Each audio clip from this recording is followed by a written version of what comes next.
Ipangapod-apod sa Kagamhanan Probinsiyal sa Negros Oriental ang mga bag-ong traktora sa pang-uma sa matag lungsod o siyudad sa probinsya. Na ay 23 ka 50 horsepower na traktora o 30 ka 90 horsepower na traktora ang ihatag sa Kagamhanan sa matag LGU aron matabangan ng ilang mga mag-uuma na mapadaghan ang ilang ani.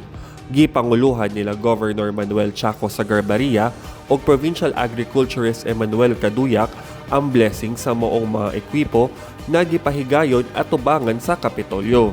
It's very in line sa panahon na timing ng El Nino. And at the same time, nag-declare of state of calamity the province of Negros Oriental. So this will be a big help to the farmers. It is designed for rice production. Natay bagong i-open na rice field, very usable pizza. The red one, which is 90 horsepower, it's bigger version that is used for corn, cassava, vegetables. Dugang pa ni Governor sa Garbaria, bag-ong pinalit sa Kagamhanan Probinsiyal ang maong mga ekwipo. Gikan sa Negros Oriental, kini si Roy Lomotan sa PIA alang sa MBCV.